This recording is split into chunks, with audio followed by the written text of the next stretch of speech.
Hello everyone, this is Aniruddh Walia. और full syllabus test में आज अपन पेपर नंबर 2 को सॉल्व करेंगे, यानी बहुत सारे क्वेश्चंस की प्रैक्टिस करेंगे। बहुत सारे लोगों के मन में ख्याल है कि सर जेई पोस्टपोन होगा नहीं होगा, नीट पोस्टपोन होगा नहीं होगा। देखो यार, जिनसे जितने भी प्रयास हो पा रहे हैं सब लोग कर रहे हैं, चाहे फिर वो आपके अमन दत्तरवाल भैया हों, अलग पांडे भैया हों, सभी लोग, मतलब जितने भी लोग हैं, अरविंद अरोड़ा सर, सभी लोग लगे हुए हैं कि यार एग्ज़ाम पोस्टपोन हो जाए, ताकि सब लोगों की जो एक टेंशन है कि यार ऐसे कंडीशन में कैसे ट्रैवल करेंगे वो दूर हो पाए। सभी लोग ट्वीट भी कर रहे हैं। स्टूडेंट्स ने भी, मैंने देखा 2.43 मिलियन ट्वीट्स हैं इस समय, और वो ट्रेंडिंग भी कर रहा है अपना हैशटैग। तो अब देखते हैं यार आगे क्या होता है। बट मीनवाइल मान लो कि यार गवर्नमेंट नहीं मानी और एग्ज़ाम लीक हुआ ही, तो उस केस में तो हम पीछे हो जाएंगे यार। तो इसलिए हमें तैयारी भी बरकरार रखनी है, और इसी तैयारी को बरकरार रखते हुए आज मैं टेस्ट नंबर 2 में कुछ क्वेश्चंस आपके साथ प्रैक्टिस करने जा रहा हूँ, समझाने जा रहा हूँ, सिखाने जा रहा हूँ। देखना, क्वेश्चन नंबर 1, आपको करेक्ट कॉम्बिनेशन बताना है एक्स और वाई का। स्टार्टिंग का लेवल पहला एक दो क्वेश्चन बहुत आसान दिखेगा, जैसे जैसे सफ़र आगे बढ़ेगा, वीडियो आगे बढ़ेगी, आपको सवाल के लेवल में बहुत मज़ा आ जाएगा, मतलब एकदम मज़ा सा आ जाएगा। ये देखो बहुत आसान है, इसमें ज़्यादा कुछ मेहनत नहीं करनी होती, सिर्फ ये तो बैलेंस कर लो। क्रोमियम 53 वाला है विद एटॉमिक नंबर 24, किसके साथ रिएक्शन करवाऊँ कि iron mass number 56 atomic number 26 वाला मिल जाए। सोच कर देखना, एक्स है, मान लो मैं एक्स को हीलियम लिख देता हूँ। मान लो मैंने हीलियम लिख दिया, तो 53 + 4 कितना होगा, 57। यहाँ कितना है 56, तो 1 आना चाहिए। ठीक है, 24 + 2 कितना हो गया, 26 हो गया। इधर कितना है 26, तो यहाँ नीचे कितना आना चाहिए, 0। वो पार्टिकल कौन सा है, न्यूट्रॉन वो पार्टिकल है, यानी ये हो गया x, तो ये हो गया y। सिर्फ आपको अरेंज करना था। अगला देखो, हर एक सवाल की तरफ नज़रें ज़रूर रखना, क्योंकि मैं सवालों को थोड़ा सा स्पीडली ज़रूर करवाऊँगा, ये मानते हुए कि मैं कम टाइम में मैक्सिमम क्वेश्चंस करवा पाऊँ। यार उसी चीज़ को मैं मान लो धीरे धीरे बता रहा हूँ, उसी चीज़ को मैं 2 घंटे तक करवा रहा हूँ, क्या फ़ायदा। उसी काम को हम आधे घंटे में इफेक्टिवली 15 से 20 क्वेश्चन निपटा लिए, तो यार बढ़िया बात है ना। आइए सवाल को देखें। Which of the following species, question number 2, which of the following species will have the lone pair effect gets cancelled out. बहुत बढ़िया बढ़िया सवाल है। देखो ये सवाल क्या है, इस सवाल में सबसे पहली रिक्वायरमेंट आपके पास स्ट्रक्चर ड्रॉ करना आना चाहिए और लोन पेयर्स पता होने चाहिए, तभी आप कर पाएंगे। ICl2 की बात करूं तो देखो, आयोडीन पर 2 तो क्लोरीन लगे हुए हैं, माइनस चार्ज है आयोडीन के पास, टोटल 8 इलेक्ट्रॉन हो गए, 2 तो ये रहे, यानी 3 लोन पेयर रहे होंगे। यानी क्या रहे होंगे, 3 लोन पेयर रहे होंगे। अब देखना, बस इतना सा काम करना था। लोन पेयर इफेक्ट किस में कैंसिल्ड आउट हो जाएगा, ये लोन पेयर इधर खींचेगा, ये लोन पेयर इधर खींचेगा, तो इसका नेट वेक्टर कहाँ आएगा, कुछ इस डायरेक्शन में आएगा। देखो इधर खींचा, इसने इधर खींचा, तो नेट वेक्टर इस डायरेक्शन में आ गया। इस लोन पेयर का नेट वेक्टर किधर आएगा, इस साइड। जितना लेफ्ट साइड है उतना राइट साइड, क्या नेट इफेक्ट कैंसिल हो गया, क्या लोन पेयर का नेट इफेक्ट इस ऑप्शन के अंदर कैंसिल हो गया है, हाँ हो गया है। फिर भी हम बाकी ऑप्शंस पे चलते हैं, मैं सारे स्ट्रक्चर बना के दिखाता हूँ। 3 फ्लोरीन लगाने हैं, 3 फ्लोरीन लगा दिए। अब देखो कितने लोन पेयर रह गए, 2 लोन पेयर रह गए। आप वैलेंस इलेक्ट्रॉन्स काउंट कर लिया करो, क्लोरीन के पास 7 होनी चाहिए। देखो 1 2 3 4 5 6 7। सर इसका तो नेट इलेक्ट्रॉन जो लोन पेयर का इफेक्ट है वो कोई कैंसिल ही नहीं कर पाएगा। ठीक है, PCl3 के बारे में क्या सोचें, जैसा है अमोनिया ठीक वैसा ही है PCl3, यानी 1 लोन पेयर और 3 क्लोरीन। अब इस लोन पेयर को कैंसिल कौन करेगा, कोई नहीं। BrF5, सोचो कितना लोन पेयर होगा, एक ही लाइन में आंसर कर दो मुझे फटाफट से। अरे सर आसान है, टोटल वैलेंस शेल में 7 इलेक्ट्रॉन्स थे, 5 तो बॉन्ड बना रहे हैं फ्लोरीन, 1 2 3 4, और मैं यहाँ पर ऐसे दिखा देता हूँ 5, और 1 लोन पेयर रहा होगा।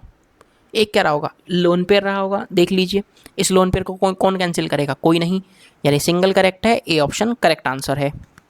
आइए, बोरेक्स बहुत ही ज़्यादा फेमस क्वेश्चन है जेई मेन और नीट वालों का। एडवांस में वो लोग पूछ ही चुके हैं, जेई एडवांस 2013 में, 2017 में।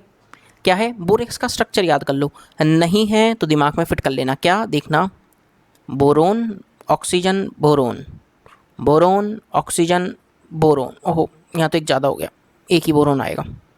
Boron oxygen boron, boron oxygen boron, यानी BOB लिंकेज बतानी है। टोटल 4 OH, चारों बोरोन के सर पर लगा दो, एक एक लगा दीजिए। अब यहाँ पर देखना, बोरोन पे माइनस का चार्ज, यहाँ पर बोरोन पे माइनस का चार्ज। BOB बॉन्ड्स कितने हैं, बोरोन ऑक्सीजन बोरोन बॉन्ड्स कितने हैं, देखो एक बॉन्ड ये रहा, 2 3 4 5, 5 बोरोन ऑक्सीजन बोरोन बॉन्ड दिखते हैं। BB बॉन्ड कोई है क्या, बोरोन बोरोन बॉन्ड 0। अब आप मुझे बताएं, number of sp2 hybridized boron atoms. अरे सर ये देखो 3 सिग्मा बॉन्ड, मैं कलर चेंज करता हूँ, कौन सा लें, ग्रीन ले लेते हैं। ये 1 सिग्मा, 2 सिग्मा, 3 सिग्मा। अरे तुम 3 सिग्मा वाले हो तो तुम sp2, तुम 1 सिग्मा, 2 सिग्मा, 3 सिग्मा, तुम कितना sp2, यानी sp2 हाइब्रिडाइज्ड कितने हैं 2, तो जोड़ दो फिर 5 + 0 + 2 कितना लिख देंगे 7, इंटीजर टाइप में आएगा तो आंसर क्या लिखेंगे 7। क्लियर। ये बहुत प्यारा सवाल है, ये बहुत शानदार सवाल है। इत्मीनान से वीडियो को पोस्ट करते हुए इस सवाल को ज़रूर अटेम्प्ट करना, मज़ा सा आ जाएगा। Number of structural isomer possibles for C6H6O3 containing benzene ring. ठीक है, do not consider any परऑक्सी bond containing isomers. सवाल को समझना, अब खुद सोचना यार, C6H6O3 का DU कितना है। सबसे पहली चीज़ इसका DU यानी डबल बॉन्ड रिंग वगैरह कितनी है, 6 + 1 - 6/2 यानी 7 - 3 यानी 4। DU 4 है, एक बेंजीन रिंग भी होनी चाहिए। सोचो सोचो, मैं जैसे सोच रहा हूँ, एक बेंजीन रिंग है तो इसका खुद का DU 4 हो गया है यार, इसका खुद का DU 4 हो गया है। अब जो वो 3 ऑक्सीजन हैं, यानी कभी भी ये कीटोन वगैरह या फिर ये एल्डिहाइड, कार्बोक्सिलिक एसिड, ईथर, ये कुछ नहीं हो सकते। बोलो क्या इतना बात अपनों को पता लग रहा है, क्या इतना बात अपनों को पता लग रहा है। क्यों, अरे यार ये आ गए तो एक डबल बॉन्ड और आ जाएगा ना, मान लो एल्डिहाइड आया, मान लो कीटोन आया, तो यार एक डबल बॉन्ड बढ़ जाएगा। क्या ईथर हो सकता है, ईथर नहीं हो सकता। ईथर आया तो कार्बन बढ़ जाएगा, 6 कार्बन तो रिंग वाले यूज़ हो गए हैं, यानी ये पक्का पक्का एल्कोहल रहे हैं, पक्का पक्का एल्कोहल है। देख लो वैलेंसी भी सेटिस्फाइड है। अब कितनी पॉसिबिलिटीज़ है मैं आपको बनाकर दिखा देता हूँ, देख लो बनी हुई हैं ऑलरेडी।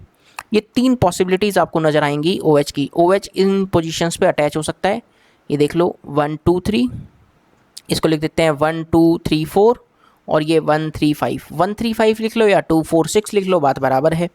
तो एक्स की कितनी पॉसिबिलिटी, 3 हो गई। क्या क्लियर है अपनों को। एक और पार्ट है इसमें, अगला देखो, स्ट्रक्चरल आइसोमर्स बता दो C7H9NK, C7H9NK containing 1 benzene ring. Same logic पे लगाएंगे और 5 आंसर्स ड्रॉ करेंगे। कितने आंसर ड्रॉ करेंगे, 5, जो कि आपके सामने बना भी रखे हैं। देख लो, अक्सर अधिकांश लोगों से 1-2 कंपाउंड छूट ही जाते हैं, बट आप लोग नहीं छोड़ेंगे। क्यों, आप लोगों ने तैयारी अच्छी कर रखी है, आपने इनको खुद से नोट, ये फोटो जो देख रहे हो ना यार स्क्रीन पे, यहाँ से काम नहीं चलेगा यार, बुरा मत मानना, खुद कॉपी पे बना लो। शर्म आ रही है तो पक्का पक्का बना लो यार, देख देख के बना लो, आपकी स्क्रीन के सामने है। बट ये मत करना अच्छा अच्छा हाँ अनिरुद्ध सर ने बना दिए मेरे बन जाएंगे, बिल्कुल नहीं बनेंगे। मैं तो इतने सालों से पढ़ा रहा हूँ, मेरे को तो रटे पड़े हैं यार। आँख बंद करके भी बनवाओगे तो भी बना दूंगा, सपनों में बनवाओगे तो भी बना दूंगा। बट आपका सीन अभी दूसरा है ना यार। अरे यार 1 महीने की बात है, बस दिमाग में घुसा लो, फिर 1 महीने बाद भूल जाना केमिस्ट्री में, ना नहीं करूँगा, ज़िंदगी में याद मत करना केमिस्ट्री। मुझे तो कर लेना, मुझे तो कर लेना, चाहे केमिस्ट्री याद मत करना यार, मैं सही बता रहा हूँ, मज़ा आ जाएगा यदि एक बार बढ़िया सा एग्जाम परफॉर्म कर दोगे तो। अब ये वाला सवाल देखो, the compound that does not liberate CO2 और विद सोडियम बाइकार्बोनेट। आपको मैंने चिल्ला चिल्ला के याद करवाया हुआ है, चिल्ला चिल्ला के, कि भैया फिनोल सोडियम बाइकार्बोनेट के साथ कोई टेस्ट नहीं देता। Phenol does not give any test with sodium bicarbonate. क्यों नहीं देता, मन नहीं करता क्या उसका। अरे यार ऐसे कैसे बोलोगे, लॉजिक देखो सर, H+ को रिप्लेस कर दो, ये H इधर आ जाएगा, ये सोडियम उधर चला जाएगा, क्या कंपाउंड H2CO3 बन जाएगा। इस कंपाउंड का नाम है, देखो बहुत क्लोज नाम है, carbonic acid, CARBONIC, carbonic acid. Sir एक कार्बोलिक भी तो लिखा हुआ है, अरे बिल्कुल लिखा हुआ है, हम ना नहीं कर रहे। ये कार्बोलिक एसिड फिनोल का कॉमन नेम है। Carbolic acid is the common name of the phenol, याद रखना। अब यहाँ क्यों नहीं कर रहा, क्योंकि H2CO3 एक स्ट्रॉन्गर एसिड है देन फिनोल, फिनोल से ज़्यादा अच्छा एसिड है, इसलिए रिएक्शन फॉरवर्ड में नहीं जाती मेरे दोस्त। कहाँ जाती है, बैकवर्ड में जाती है रिएक्शन। क्यों, आप याद रखना, all acid base reactions always proceeds from strong to weak side। Strong से वीक की साइड जाएंगी, चाहे फिर वो एसिड हो या बेस हो, स्ट्रॉन्ग से वीक की तरफ ही रिएक्शन प्रोसीड होती है, कभी भी उल्टा नहीं होता कि वीक से स्ट्रॉन्ग की तरफ। अब पता है एक बच्चे का डाउट आ रहा होगा, सर अभी आपने बोला कि आपकी बात नहीं मानेंगे हम सारी, आप हमें एक्सप्लेन करो। बिल्कुल सही बात है सर, आपको कैसे पता लगा कि कार्बोनिक एसिड ज़्यादा अच्छा एसिड है फिनोल से। बहुत ही शानदार बात पूछ लिए हो। सबसे पहली चीज़ देखो, अरे CO2 तो बता दो, अरे कार्बोनिक एसिड खतरनाक अनस्टेबल है, तुरंत डिकम्पोज करेगा वाटर प्लस CO2 में। अब मेरी बात सोचना, जब फिनोल से, सुनना मेरी बात, जब फिनोल से H+ गया होगा तो O पर माइनस आया होगा, बिल्कुल। H2CO3 के बारे में क्या ख्याल है? देखो मैं कार्बोनिक एसिड बनाता हूँ, जब इन भाई साहब से एक H+ चला गया होगा तो O पर माइनस आया होगा। बिल्कुल आया होगा सर, बिल्कुल दिख रहा है, एकदम चकाचक दिख रहा है। अच्छा, जब ये रेजोनेंस करेगा तो माइनस चार्ज क्या कार्बन पे आएगा? Carbon will have minus charge. और यहाँ ओ समझ गए, अब ज़्यादा मत बताओ, हमको समझ गया है सब। जब रेजोनेंस करेंगे तो ओ पर माइनस आएगा। किस पर माइनस? ज़्यादा अच्छा सर, ओ पर, यानी ये ज़्यादा अच्छा एसिड हुआ as compare to phenol. Answer क्या हो गया? Phenol, carbolic acid does not liberate CO2 gas. और जान के हो सकता है आपको बहुत ही खुशी हो कि ये JEE एडवांस 2013 का है सवाल। अरे सर ऐसे सवाल आते हैं? बिल्कुल आते हैं, बिल्कुल आते हैं। ओके, देखो ये लिख भी रखा है, रीजन भी लिख रखा है, phenol is less acidic then H2CO3 and does not liberate CO2। बहुत प्यारा, बहुत ही शानदार केमिकल काइनेटिक्स का एक सवाल मैं आप लोगों के बीच अब पूछने जा रहा हूँ। देखना बहुत आसान है। सबसे पहले तो बता दूँ, ये भी एक एडवांस सवाल है, ये भी एक एडवांस का सवाल है, बट इसका लेवल मतलब यूँ मान लो बहुत नीचे है, बहुत है नीचे। कैसे सर? समझना, सवाल को पढ़ें। P+Q आपको कुछ R+S दे रहा है। अब आपको ओवरऑल ऑर्डर बता देना है रिएक्शन का। रिएक्शन का ओवरऑल ऑर्डर किस किस से बताएंगे सर? P से और Q से। अच्छा सोचो, इस ग्राफ को देखते हुए, इस ग्राफ को एकदम निहारो, बहुत ईमानदारी से निहारो। क्या कौन से ऑर्डर की याद आई? सर हम सब हैं जीरो, और इस ग्राफ को देखते हुए हमें ऑर्डर याद, ओ जीरो नहीं सॉरी, हम सब हैं हीरो, और इस ग्राफ को देखते हुए हमें ऑर्डर याद आया है जीरो। जीरो नहीं सर, आपने पहले ही सही बोला था, हम तो जीरो हैं। अरे नहीं यार, आप सब हीरो हैं, हीरो, जीरो नहीं, आप सब हीरो हैं। कैसे सर? मुझे नहीं पता। अच्छा, क्या आपको ये एक्सप्रेशन याद है? CT=C0 - KT। बिल्कुल बिल्कुल याद है, बिल्कुल बिल्कुल याद है। अब यहाँ देखना सर, यदि मैं टाइम को जीरो कर दूँ तो क्या CT का वैल्यू C0 मिल जाएगा? अरे वो क्या है? अरे Q0 लगा लो यार, क्यों से लिख लो, मैं कम ना कर रहा हूँ। QT=Q0 - KT। दिख गया, दिख गया। हाँ, यानी ये ऑर्डर कौन सा है? यानी जीरो ऑर्डर है। यानी मेरे दोस्त Q के रिस्पेक्ट में ऑर्डर जीरो है, Q के रिस्पेक्ट में ऑर्डर जीरो है। चलेगा? खुश हो? खुश हो? बिल्कुल खुश हैं सर। एक और बात यहाँ पहली लाइन में लिख रखी है, time taken for 75% reaction of P is twice the time taken of T50। Sir हमारे स्कूल वाले टीचर ने याद करवाया था T75 = 2 टाइम्स ऑफ T50। कौन सी ऑर्डर? स्कूल के एग्जाम में भी आता है, भर भर के आता है, फर्स्ट ऑर्डर, फर्स्ट ऑर्डर के लिए फर्स्ट ऑर्डर। अच्छा, यानी Q के रिस्पेक्ट में ऑर्डर क्या हो गया? 1। तो ओवरऑल ऑर्डर क्या हो गया? 1 + 0 सर जी, 1 डी आंसर। 1 + 0 क्या? 1 डी आंसर। क्या दिख गया डी आंसर? क्या दिख गया है डी आंसर? दिल से बोल दो। अरे सर कैसे नहीं चमकेगा, आप समझा रहे हो तो समझ में ज़रूर आएगा। बेहतरीन। अच्छा, आपको एक राज की बात बताता हूँ। एक बार एक बच्चा बोला कि ऐसे कमेंट किया उसने मेरी वीडियो पे, यूट्यूब पे ही बोला कि सर मुझे आपकी वीडियो देखने में बहुत मज़ा आता है। बोला क्यों? बोलता है कि सर आप सवाल भी खुद करते हैं और जवाब भी मतलब स्टूडेंट बन के दे देते हैं, तो हमें ऐसा लगता ही नहीं कि हम वीडियो देख रहे हैं, ऐसा लग रहा है आपकी क्लास में बैठे हैं। क्या आप लोगों को भी इसी आनंद की प्राप्ति हो रही है? क्या आप लोग भी आनंद उठा पा रहे हैं इन सवालों के बीच? और देख लो यहाँ आंसर लिख रखा है, यहाँ आंसर एकदम खुले में लिख रखा है हमने, एकदम बढ़िया बढ़िया अक्षरों में। देख लो, देख लो, समझ लो। अच्छा, ये अब ये वाला रिएक्शन समझना। हालांकि ये वाला सवाल भी एक प्रीवियस ईयर JEE एडवांस सवाल है। देखो मैं इनडायरेक्टली कहीं ना कहीं एडवांस के अच्छे अच्छे सवाल आपके बीच यहाँ डिस्कस कर लूँगा, ताकि एडवांस वाले सवाल जब आप एकदम खुले में कर पाएँ तो फिर कोई दिक्कत ही ना आए, फिर आप आनंद लूट रहे हो दुनिया में। हो सकता है जो मुझसे यूट्यूब पे पढ़ लिए हूँ और बहुत बार सुन भी लिया हूँ मेरे मुँह से बात, हर बार मैं जिक्र करता हूँ, पूरी केमिस्ट्री में पूरी केमिस्ट्री के अंदर दो ही गैसेज हैं जिनका रंग रेडिश ब्राउन है, जिनका रंग रेडिश ब्राउन है, Br2 और NO2। ये दो वो गैसेज हैं जिनका रंग है रेडिश ब्राउन, जिनका रंग है रेडिश ब्राउन। बाकी नहीं है। अब देखो सवाल पढ़ो। सर जब HNO3 को हम थोड़ी देर खड़ा रखते हैं ना, मतलब टेस्ट ट्यूब में भर के रखते हैं, तो एक रेडिश ब्राउन, यहाँ पे लिखा है येलो ब्राउन, चलेगा, ब्राउन तो लिखा है, का फॉर्मेशन होता है कौन सी वो गैस? अरे खुले में बोलेंगे सर, डरेंगे नहीं, NO2 वो गैस है, NO2 वो गैस है। JEE एडवांस ने पूछा था, आसान सवाल था। बाकी गैसेस का कलर हमें कौन बताएगा? अरे कलरलेस हैं, बाकी सारी की सारी कलरलेस हैं, बाकी सारी की सारी कलरलेस हैं। आप तो खुले में चिल्लाना, जब भी कोई सवाल में कहीं दिख जाए रेडिश ब्राउन, या तो वो ब्रोमीन हो सकती है या NO2 हो सकती है, इसके अलावा कोई चांस नहीं है। खुले में बोल रहा हूँ, इसके अलावा कोई चांस नहीं है। डरना मत, खुल के टिक करना, घबराना नहीं। अब देख लो HNO3 डिकम्पोज कर कर क्या क्या देता है, वाटर देता है, NO2 देता है, O2 देता है, आंसर भी है, आंसर भी है। एकदम सारा आंसर भी मैंने आपको दिखा दिया है, सारा आंसर भी मैंने आपको दिखा दिया है, देख लो।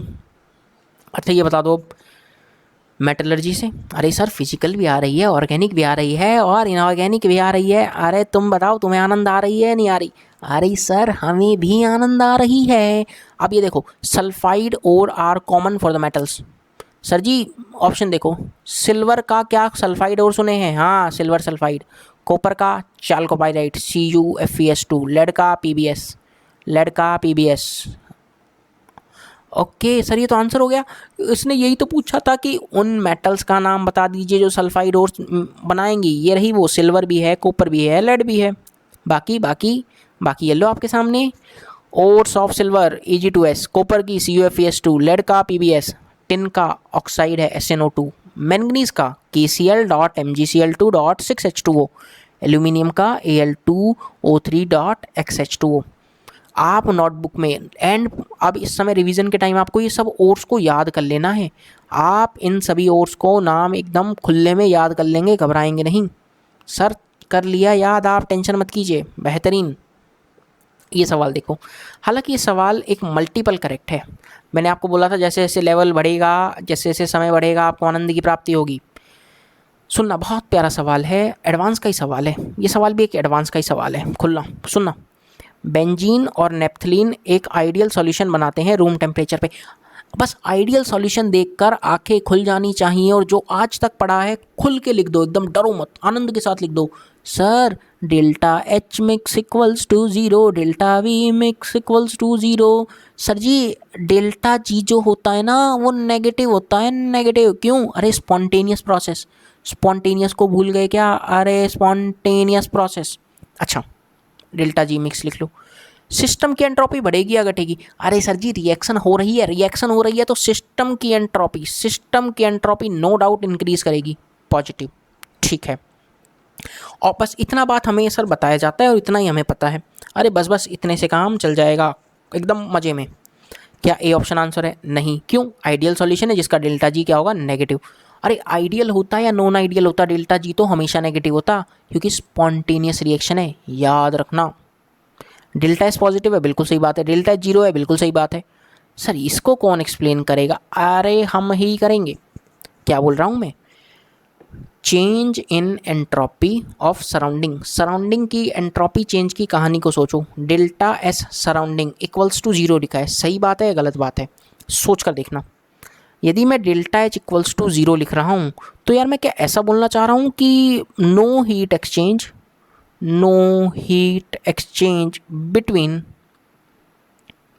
सिस्टम एंड सराउंडिंग, सिस्टम और सराउंडिंग के बीच कोई हीट का एक्सचेंज ही नहीं हो रहा, तो एंट्रोपी में चेंज क्या बोलेंगे? सराउंडिंग एंट्रोपी में चेंज, क्योंकि सराउंडिंग में कोई हीट जा ही नहीं रही, ना सराउंडिंग वाली अंदर आ रही, तो change in entropy of surrounding would be equals to 0, क्योंकि वो होता क्या है? Q/T। अरे Q क्या होता है? हीट ही तो है।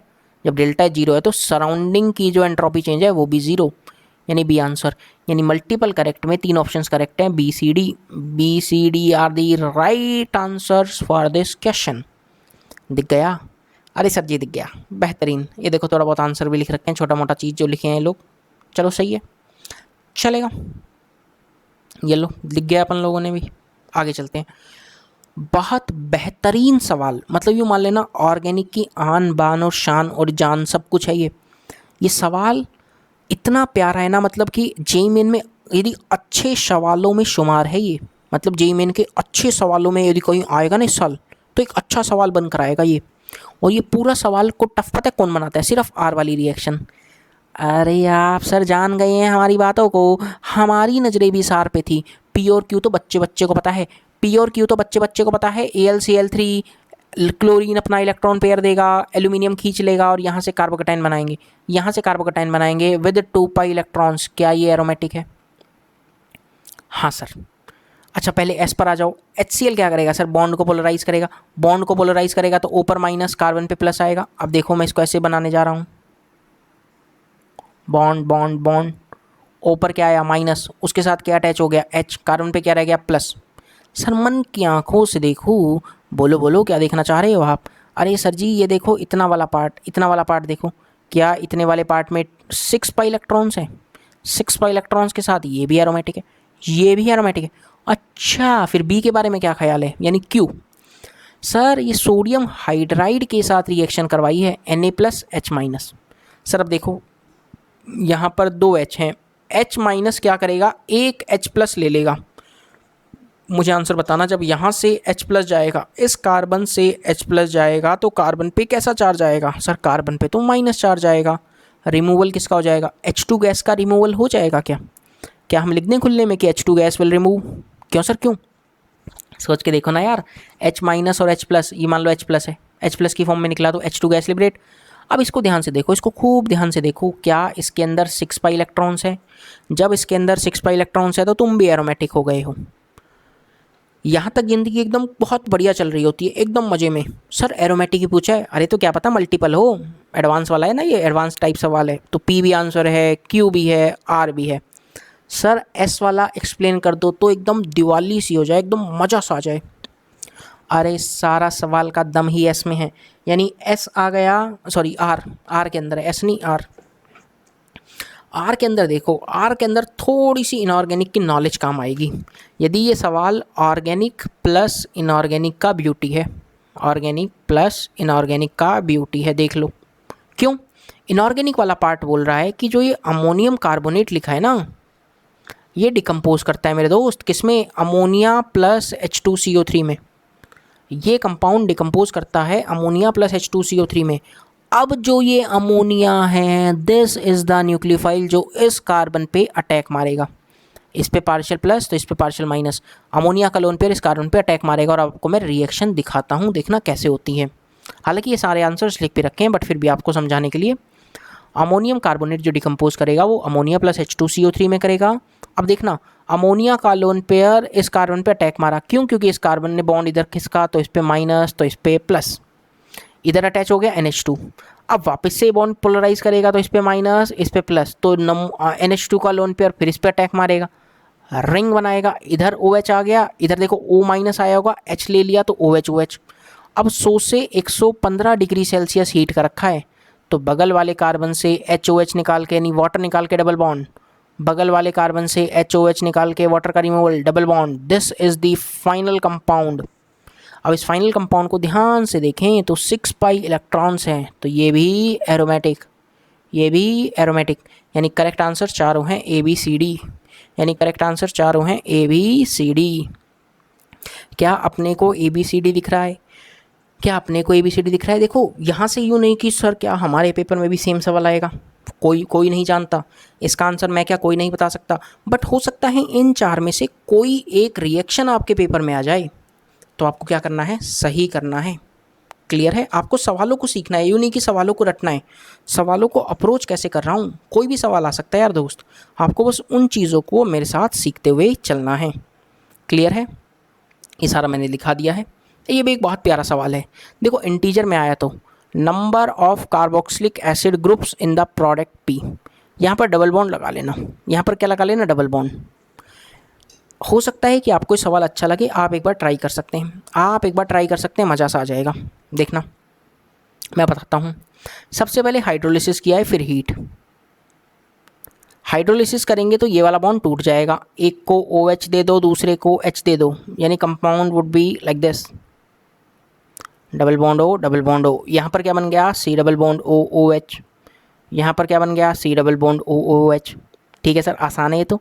हीट भी कर रखा है, हीट करने पर क्या होगा, क्या हीट करने पर दो CO2 का रिमूवल, CO2 का रिमूवल, मैं वापस से कंपाउंड बनाऊंगा, डबल बॉन्ड O, और यहाँ पर देखो H और H रह गया क्योंकि 2 मोल CO2 निकल गई। ओके, अब देखना फर्स्ट रिएजेंट का काम खत्म, सेकंड को देखो ध्यान से, ozone in presence of H2O2, क्या ये ऑक्सीडेटिव ओजोनोलिसिस है?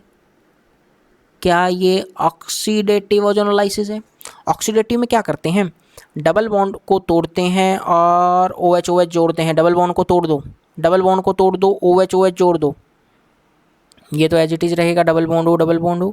यहाँ पर क्या कर देंगे, C double bond O OH, यहाँ पर भी C डबल बॉन्ड OH, यानी फाइनल जो प्रोडक्ट बन रहा है P वाला कंपाउंड, उसमें कितने कितने कार्बोक्सिलिक एसिड ग्रुप हैं? देखो 2 ग्रुप हैं, COH COH। तो इंटीजर में आंसर कितना जाएगा? 2। इंटीजर में आंसर कितना जाएगा? 2। थोड़ा सा अच्छे लेवल का सवाल है, थोड़ा सा अच्छे लेवल का सवाल है, मीन्स में आया तो अच्छी बात होगी, बट आप लोगों को सीखना है। क्या नीट में आ सकता है? या देखो आने को तो आ सकता है, बट नो डाउट मतलब नीट में थोड़े से आसान सवाल ही वो लोग ज़्यादा प्रेफर करते हैं, ज़्यादा टफ सवाल वो देना ज़्यादा प्रेफर नहीं करते।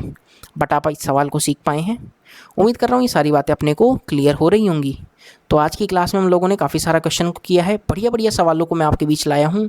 उम्मीद कर रहा हूँ ये सारी चीज़ें आपको पसंद आई होंगी। अगले प्रैक्टिस सेट में टेस्ट 3 में ये चलो 1-2 क्वेश्चन होमवर्क दे देता हूँ, ये तो अपने पास सॉल्यूशन हो ही गया है। अच्छा ये इसका आंसर बताना, मैं इसका आंसर मैं एक ये आयनिक का क्वेश्चन होमवर्क है, इसको मैं टेस्ट नंबर 3 में डिस्कस करता हूँ। टेस्ट 3 में डिस्कशन होगा इस सवाल का। पहला क्वेश्चन अपन ये रखेंगे, ऑप्शंस क्रिएट कर देता हूँ। 1.1 into 10⁻⁻10, 1.1 into 10⁻⁻12, 1.1 into 10⁻⁻11 and D none of these, D none of these. आप इस सवाल को सॉल्व करेंगे और कमेंट करेंगे, आप इस सवाल को सॉल्व करेंगे और कमेंट करेंगे, आपका इंतज़ार रहेगा। टेस्ट 3 में इसको मैं डिस्कस करता हूँ आप लोगों के बीच।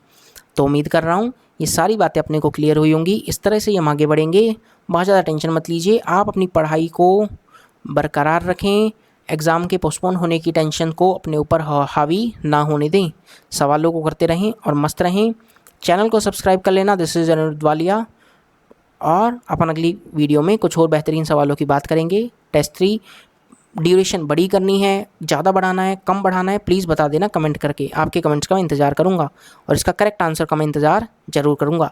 Till then stay safe, bye bye, take care, मिलते हैं अगली वीडियो में।